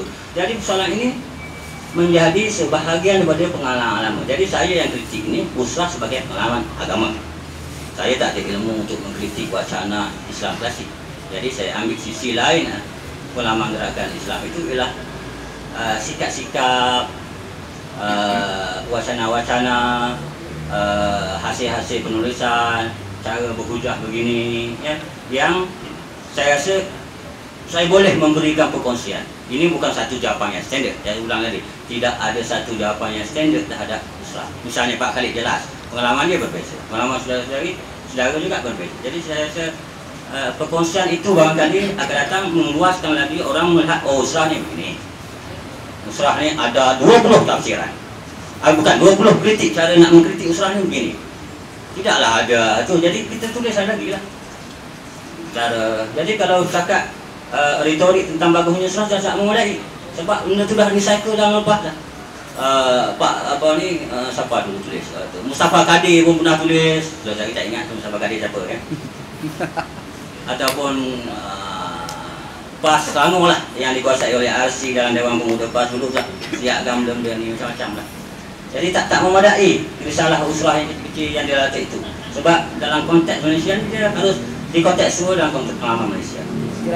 Tadi saya belum jawab soalan saya. Yang mana? Ni Pak Khalid. Saya tanya Okey, macam mana usrah yang baru nak cadangkan? Sebenarnya luas dalam dunia Islam. Di Indonesia misalnya, ya, di Indonesia negara Islam yang terbesar, ya, dan secara demokrasi parti Islam Masyumi yang pertama sekali memerintah dalam selepas Perang Dunia Kedua adalah di Indonesia. Masyumi tak ada usrah. Muhammadiyah tak ada usrah. Nahdlatul Ulama tak ada usrah. Tapi mereka dapat menguasai politik dan juga pengaruh dalam masyarakat. Di Turki pun tak ada usrah. Bahkan ada yang mengikut model pada zaman Said Nursi dan sekarang ni Gulen Movement, ya, di Turki, ya. Itu juga di India. Tempat-tempat lain tak ada usrah. Jadi kita banyak sangat bertaklid dengan Ikhwan Muslimin ini. Mungkin ada juga kita kena perlu lebih kreatif sesuaikan. Untuk yang pentingnya kita nak buat pendidikan dalam masyarakat, kefahaman dalam masyarakat, ya. Gerakan tasawuf sufi pun buat pendidikan juga dengan tarbiyah ya, dengan majlis zikirnya, dengan membaca kitab-kitabnya, ya. Itu berjalan, ya. Usrah ni sebagai cuma satu bentuk sahaja yang diperkenalkan oleh Hasan Turabi, ya. Maaf ya, Hasan Al-Banna, ya. Jadi tak semestinya yang paling berjaya, saya rasa, ya, model yang digunakan oleh ikhwan muslimin dalam itu. Banyak lagi organisasi Islam, pertubuhan Islam menjalankan pendidikan dalam masyarakat dengan model-model yang lain, yang perlu juga kita tengok, ya. Khususnya kita kena sesuaikan masyarakat setempat, masyarakat Melayu dan sebagainya. Itu masyarakat Arab, budaya Arab, ya, kita ikut Melayu dan sebagainya, ya. Begitu juga orang Turki ikut cara Turki, orang Iran ikut cara Iran, ya. Orang Rusia tak tahu, saya ada di Xinjiang, ada yang pergi Xinjiang, ada usrah kat Xinjiang, China 60 juta, kita pun tak tahu, Allah alam bisawab, kan. Jadi kita, itu masalah usrah. Jadi itu ada pilihan dan bukanlah original, ya, bukanlah dalam zaman moden ni, bukanlah original, ya. Misalnya komunis, ya, menggunakan apa kita istilahkan sel untuk mengkaji doktrin-doktrin dia, pun begitu juga, ya. Ada berlaku tersebut. Jadi cuma konten dia, macam usrah yang buatnya ada konten Quran, hadis dan sebagainya. Dia kontennya nak faham manifesto komunis, nak baca Das Kapital, nak faham dialectical materialism, itu konten usrah dia lah. Tanyalah yang ada di komunis kat Malaysia ni, ada usrah dia. Ada usrah dia. I'm not joking ya, memang model tu digunakan, ya. Digunakan dan kita tidak tahu, tak buat kajian adakah Hasan Al-Banna sendiri terpengaruh dengan model-model tersebut, kerana gerakan komunis jauh lebih lama daripada gerakan ikhwan muslimin, ya. Ini pemindahan itu berlaku, itu satu.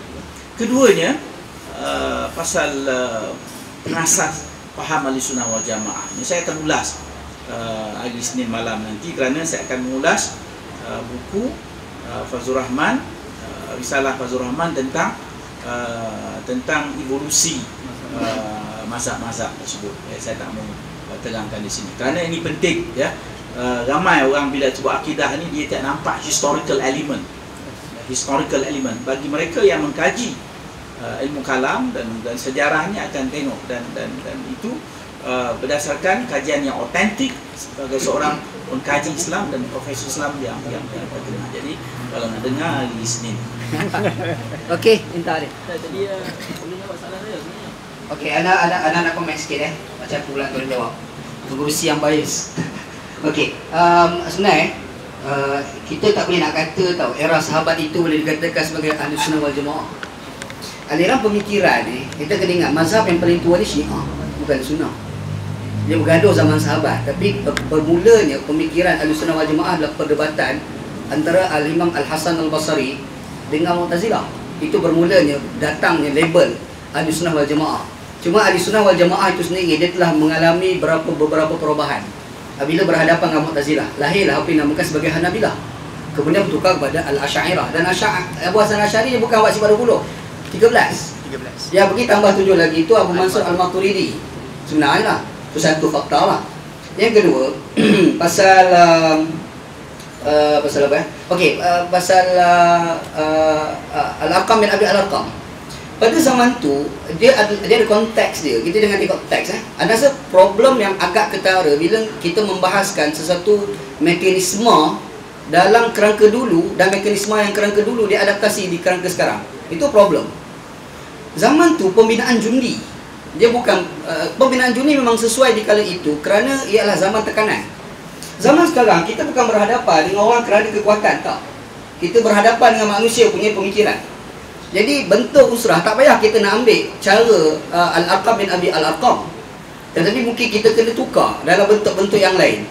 Apa jaminan kita mengatakan Al-Hasan Al-Basri, Hasan Al-Banna dia pergi buat bentuk usrah itu sebiji macam Al-Arqam bin Al-Arqam? Tentu salah, tak ada jaminan. Seperti contoh Nabi SAW, dia tak buat Kaabah tu bentuk tapak sesuai pada zaman Nabi Ibrahim AS. Bagi zaman era Imam Malik rahmatullah alaih, orang kita tanya Malik, kenapa tak tukar terus? Yang Nabi benar berhasrat sampai wafat Nabi tak berjaya buat. Kata Imam Malik, kita tak tahu bentuk yang sebenar kecuali Nabi. Di sini bentuk tu siapa yang tahu?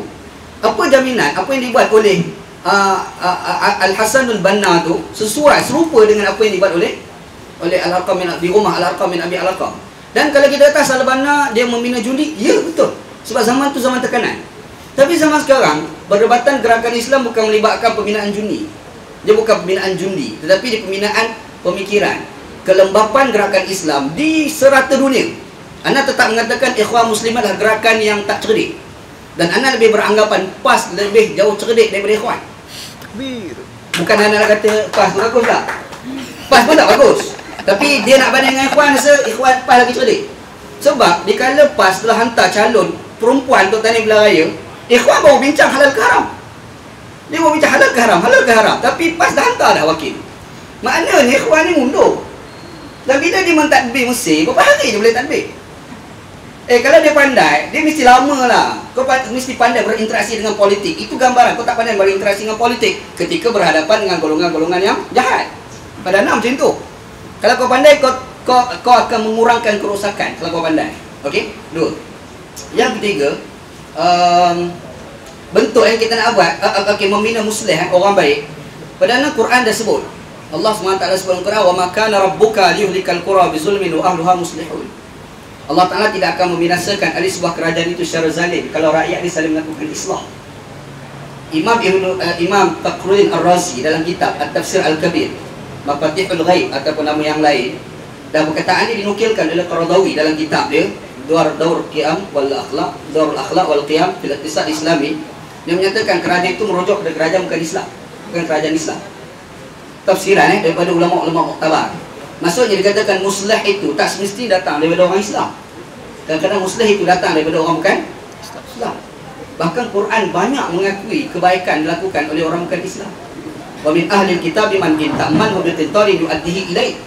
Itu pengakuan Quran, bukan pengakuan kita.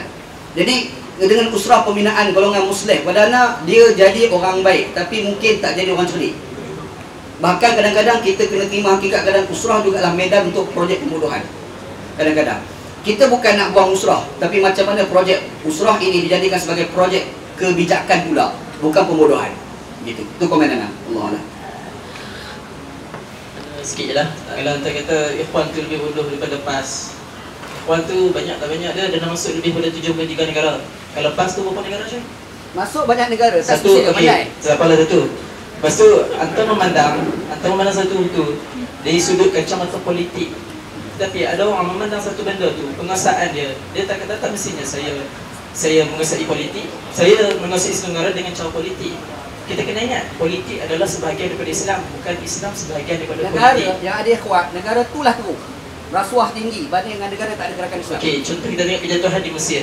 Kejatuhan di Mesir adalah digulingkan, bukan disebab pemerintahan yang kalau kau pandai mentadbir, kau akan berjaya menghalang proses penggulingan tersebut. Kalau kau bijak. Tak boleh kalau anda teruskan pemikiran, tak kisahlah tu pandangan anda lah. Tapi tak ada afkar. Tapi soalan anda dekat Fatih belum terjawab lagi. Kalau kata sistem usrah tu dah tak okey, dah tak boleh nak minta sistem yang sebab saya ada baca dalam satu blog Fatih yang tulis waktu tahun 2007.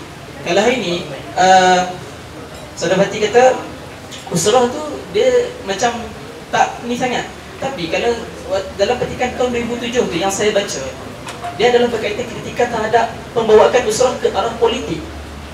Tapi saya tengok malam ni macam lain yang saudara cakap, tapi yang itu dalam blog macam lain.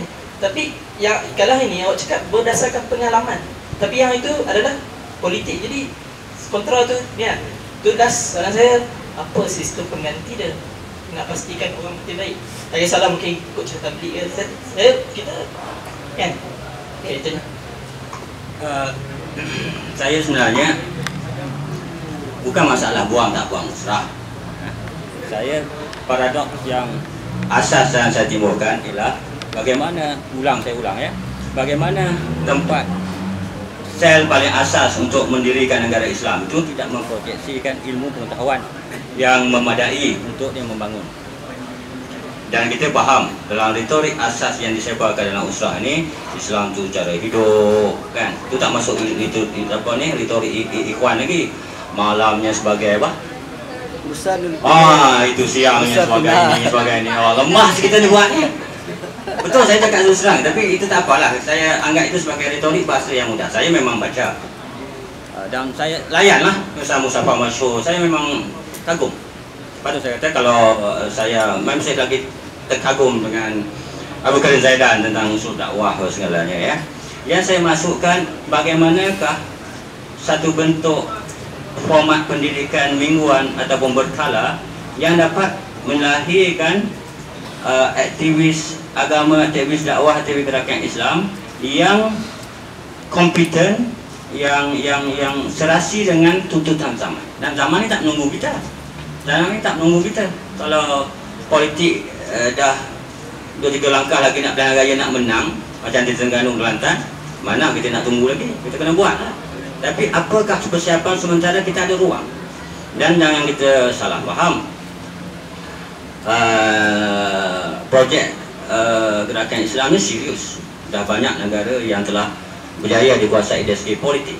Tapi kalau kita tengok sejumlah ilmu pengetahuannya tidak sepadan. Kita tengok diskusi tentang ekonomi Islam misalnya. Sejak bila berkembang, siapa tokohnya, bagaimana perbahasannya, ya. Dan juga yang lain-lain juga lah. Jadi saya rasa ini akan saya bimbang nanti akan melalui satu ketidakadilan, kezaliman apabila Islam cuba diterapkan dalam konteks negara. Kerana dia terkena kepada semua orang, sama dia itu terlibat dengan usrah atau tidak, Islam atau tidak. Jadi tanggungjawab keagamaan bagi orang Islam bagi saya ialah memberi rahmatan lil alamin.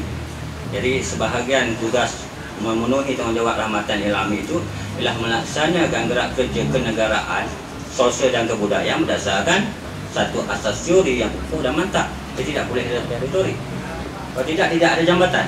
Sebagaimana Wan cakap tadi, tidak ada jambatan misalnya nak memahami usrah Arkam di Abi Arkam di rumah dia dengan asal bana, dengan konteks ikhwan hari ini di Mesir dan di dunia Arab ataupun usrah Abim, usrah Ayasi, usrah Jim. Kalau ikut pengalaman 4 kali dah beza dah. Jadi dia memang tak ada. Yang pentingnya semua orang yang terlibat dengan kerja buat politik, baik usrah ataupun tidak usrah, kerja buat nak mereformasi bangsa dan negara ini, dia mesti ada rasa tanggungjawab intelektual itu, bahawa jangan-jangan apa yang dia buat itu tidak memadai cukup untuk tanggungjawab membina bangsa dan negara.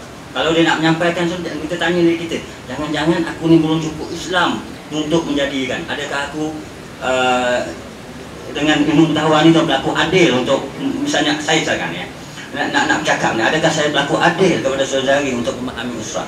Tidak semua orang punya latar belakang usrah, dan tidak saya lah, saya tak ada model.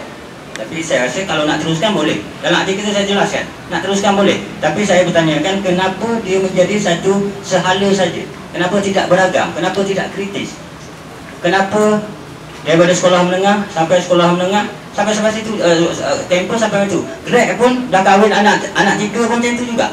Sedangkan kita dalam kerjaya, dalam mendapat sistem mereka, kita gradual, kita berkembang. Kereta daripada kancing pada Volvo setengah-setengah orang usrah tu.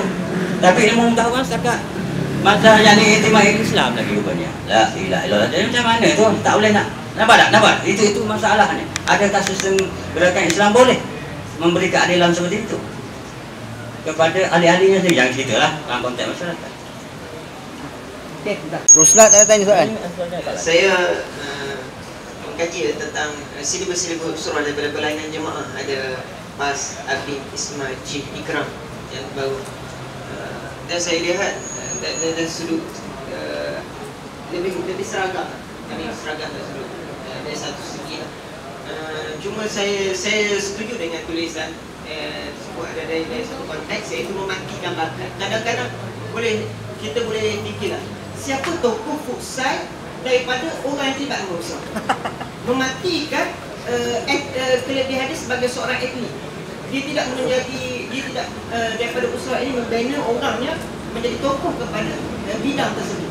Begitu dia seniman, orang yang sentiasa berusaha tapi dia adalah tokoh seniman yang terkenal, yang boleh orang pakai dia. Yang rasa pakai dia. Itu bidang-bidang yang lain. Jadi ini kita kena lihat. Dan saya sendiri sebagai seorang nakib, pernah menjadi nakib, nama di universiti. saya lihat contohlah pembinaan karakter kepada ahli anak usrah. Saya memahaminya melalui pembacaan saya dan kursus-kursus yang saya belajar dalam ilmu psikologi berkaitan dengan personality dan kepimpinan dan sebagainya. Jadi, kalau kita lihat dalam silibus usrah, benda ini tidak ada. Macam mana nakib nak clarify seorang ni cenderung dalam bidang-bidang yang masing-masing lah. Dan kemudian saya nak tanya, dari mana soalan saya adalah dari mana tercicirnya budaya debat dalam dunia Islam, sedangkan daripada lahirnya tokoh-tokoh ulama Islam banyakkannya daripada perdebatan.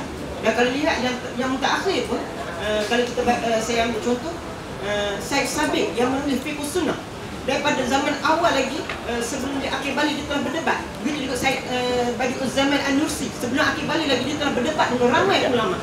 Jadi mungkin kalau Ustaz pun boleh komen, dari mana kenapa sampai dalam usrah pun kalau orang yang terlalu kritikal, ini tidak diraikan dan ini dianggap sebagai satu benda yang kata mengganggu lah perjalanan dia. Kritik tak ada masalah. Senang lah saya kata tadi. Sebenarnya saya rasa awak tak tahu tujuh wasiat tarbiyah ke? Tujuh wasiat tarbiyah tu ada mukhayyam, daurah, jaulah, rela. Semua ada dalam tu. Mungkin awak tak tahu ke? Okey, boleh sebut usrah mana yang berjaya? Ha? Tak payahlah sebut itu, tak perlu. Semua buku dah nak baca yang tu. Ya, cuma bila awak kata tak melahirkan atlet-atlet, rasanya macam penguasaan kita masih sebenarnya sampai kita ni teruk sangat pemandangan kita, pahaman kita tak usrah macam satu benda yang nongkong. Sebenarnya kalau kita tengok kan, dia antara benda yang membantu kita je. Sejauh mana kita menganggap usrah tu. Tapi kalau awak kata awak dah jadi nakib, tapi awak kata dalam bentuk sukan pun tak ada, tu pelik lah saya rasa. Sebenarnya ada. Jadi dalam itu tandanya usrah Yang gagal. dalam usrah Dia pun adalah- tak tahu. Kalau dia tak tahu, tanya dia lah sistem apa yang diikut, usrah dari mana, tu je. Kena faham. Kalau orang tu faham, dia jadi nakib, Daripada mungkin dia tahu. pelayanan jemaah pun anak pernah. Entah ikram eh? Anak banyak. Okey, kita tahu. Tapi apa pun, sedikit ada just pemurnian balik lah. Sebenarnya hadaf kita, tujuan kita adalah sama, adalah menuju ke Islam. Jadi macam mana kita mengolah ataupun menggunakan kaedah di akhir tujuan kita. Janganlah kita banyak berjidal. Allah kata yang Banyak kita ni jidal banyak bergaduh. Jadi jidal-jidal ada klasifikasi. yalah. Cuma kita orang kata apa? Kat sini pemurnian dia penting lah. Pemurnian kita macam mana kita nak memahami konsep-konsep dakwah. Tak kisahlah macam mana dia ketuk-ketuk pintu rumah kan, macam mana. Kita tu yang penting kena faham. Okey. Kita nak dakwah tapi kita nak cerdik sama insya-Allah.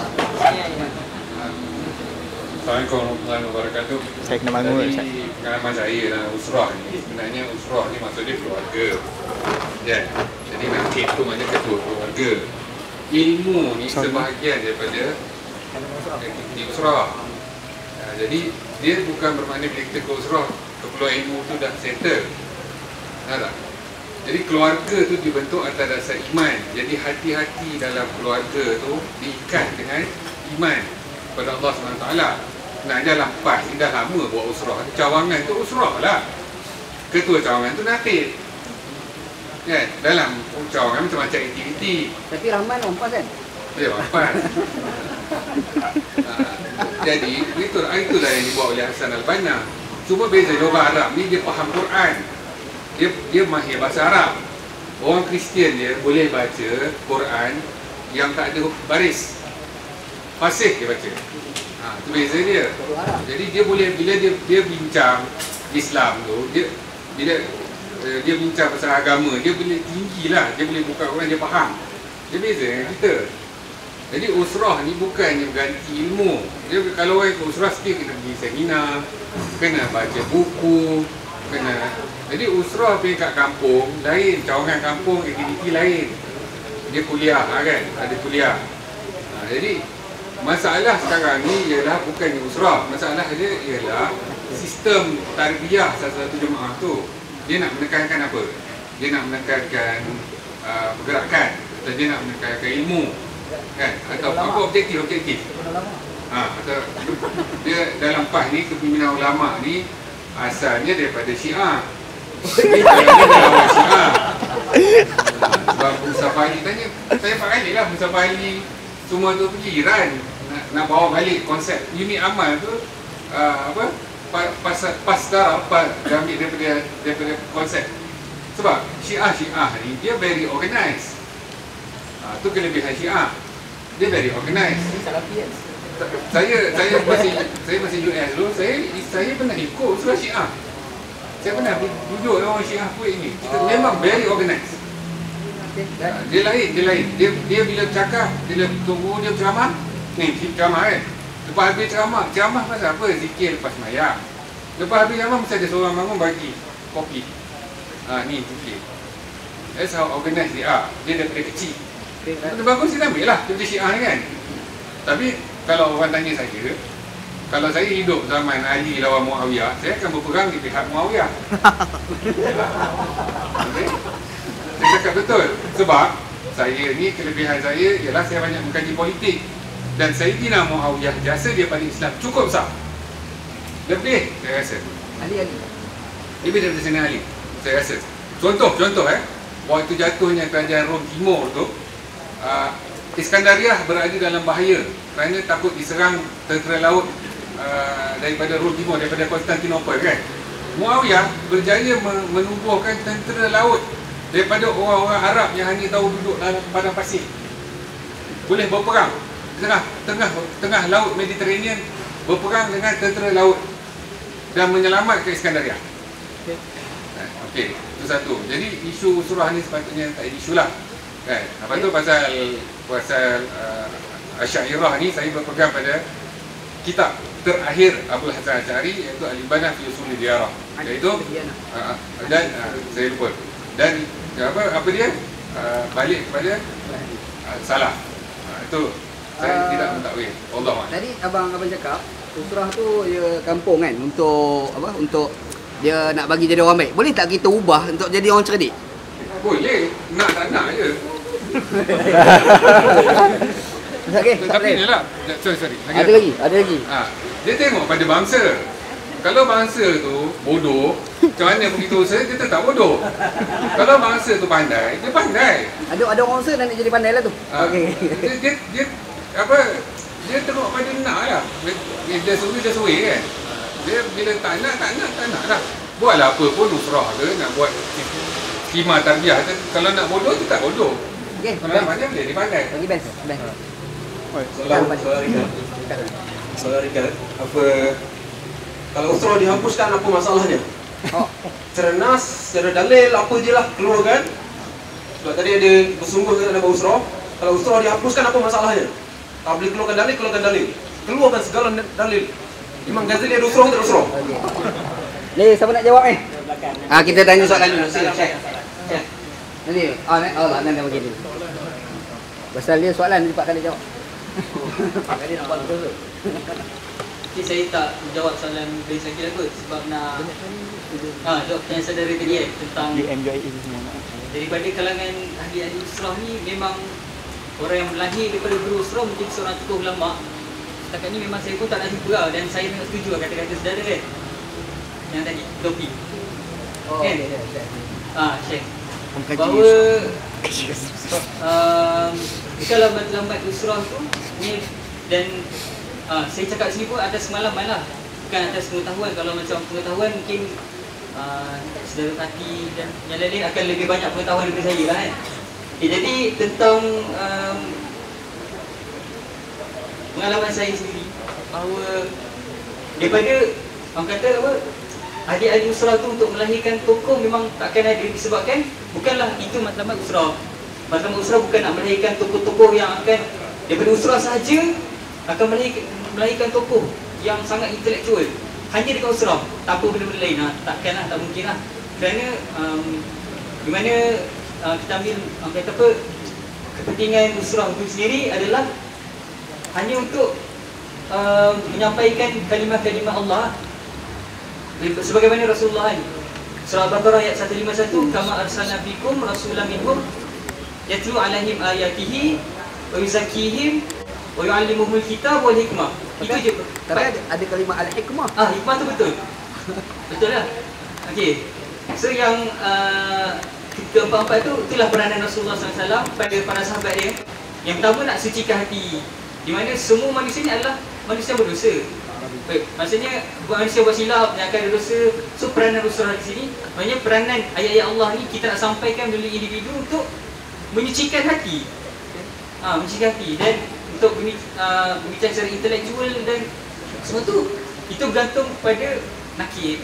Okey, sebab bila kata tentang manhaj dan nakib, pada pengamatan saya pun tentang kata apa, pendoktrinan, penggongkongan pun berlaku disebabkan bukan manhaj tu yang kata kena kongkong, tapi pembawakan nakib tu yang menggongkong dan membuatkan anak usrah kan apa ni takkan kita kena dengan ayat yang bila nakib kata kita kena buat ni, kita kena buat ni, kita kena buat ni. Untuk apa? Kita kena buat. Itu yang silapnya lah. Tanpa menjelaskan apakah yang mereka nak bawa sebenarnya kan. Dan kemudian apa tadi? Tentang yang apa saudara Fatih kata satu gerakan yang sangat kompeten pada zaman sekarang. Dan sememangnya dari kalangan usrah tak menyelesaikan benda tu sahaja, usrah sahaja tak menyelesaikan. Kita perlu, sebab dia kata Musaffar Masyhur, sebab dia kata tarbiyah bukan segala-galanya, tetapi segala-galanya itu bermula dengan tarbiyah. Kan? Maksudnya tak ada, semua benda tak boleh settle lah dengan tarbiyah saja. Nak menjadi engineer tak boleh dalam usrah kan. Nak menjadi seorang penulis sastra tak boleh buat dalam usrah juga. Itu semua adalah benda bonus yang kita akan tu. Dan tambahan dalam masa zaman sekarang pun usrah banyak lain lah. Banyak lain, banyak sabang dan banyak pembuakan. Okey. Okey. Jadi minta komen dalam masa 10 minit. Sekali dengan pengulas tutup sekali. Terima kasih banyak ada soalan-soalan dan ulasan-ulasan tu. Saya rasa semuanya tu ada relevansinya. Ya, itu pertanyaan dari mana tokoh usal daripada usrah. Adalah kalau nak kata editor macam gini tu datang daripada usrah juga kan. Penyebab faham liberal macam Pak Khalid pun datang daripada usrah. Yang buat lepak makasih pun daripada usrah juga. Banyak kawan-kawan yang Telawi ni, saya ingat 70-80% berasal dari usrah. Ya, tapi sebahagiannya tu membuat di luar daripada konteks itu dan di luar pengalaman itu. Saya faham memang takkanlah perbincangan seminggu sekali selama 2 jam boleh membuat macam-macam. Boleh baca kitab tebal-tebal, boleh jadi kita seorang sastrawan ataupun ahli filem. Yang saya masukkan usrah sebagai sel awal asas dalam keseluruhan sistem tarbiyah gerakan Islam itu takkan tak mampu untuk menumbuhkan kegairahan dan minat dan cenderungan untuk melahirkan tokoh-tokoh itu. Kalau tokoh-tokoh itu usrah memang, kalau saya lebih setuju dengan Rahman yang mengatakan pulang pada objektif. Pulang pada objektif. Kalau objektif itu nak ladikan ahli cawangan yang patuh, yang berdisiplin, memang betul. Ya, tetapi dalam keseluruhan matlamat besar itu saya awal-awal tadi jelaskan, gap antara cita-cita nak menjadikan Islam satu cara hidup dan negara Islam dan hudud segala macam dengan apa yang disebarkan di peringkat usrah yang ditumbuhkan. Kita tahu usrah tak mampu nak buat, kadang-kadang tidak tally dengan keperluan hidup semasa kita. Kalau kita katalah selalu saya umur 15 tahun terlibat dengan usrah, sekarang ni umur 45 tahun, apa nak diisi lagi dalam tempoh itu? Dan saya sebagai orang telah katalah 30 tahun terlibat dengan usrah, apa yang saya hasilkan untuk orang ramai? Saya boleh bercakap dan bercakap dan bercakap. Apa bukunya misalnya? Apa karyanya? Saya pada kerja profesional saya lah sebagai editor. Itu tidak boleh dikatakan langsung hasil daripada produk tarbiyah. Barangkali itu tarbiyah sekular daripada tarbiyah Islamis. Ya. Terima kasih. Pak Khalid nak tambah apa-apa? Kita ni saya percaya kepada pilihan. Jadi nak hapuskan, nak haramkan itu pilihan masing-masing. Kalau sebuah organisasi politik atau bukan politik merasakan usrah itu wajib, perlu, efektif untuk indoktrinasi dan juga disiplin organisasinya, silakan ya. Parti Keadilan kita tak buat usrah ya. Kita tak ada tujuan untuk mengadakan indoktrinasi, kita kempen untuk rakyat faham isu-isu kerakyatan ya. Dan saya dengan rakan-rakan saya liberal Jalan Telawi tak percaya kepada indoktrinasi. Kita percaya berfikir sendiri, sapare aude, fikir sendiri. Kita tak ajar orang ikut orang, kita ajar fikir sendiri. sampai audit. Jadi kita tak ada sistem usrah. Kita guna sistem lepak saja. Yang sekarang mula menjangkit dari sini. Okey, right. Terima kasih.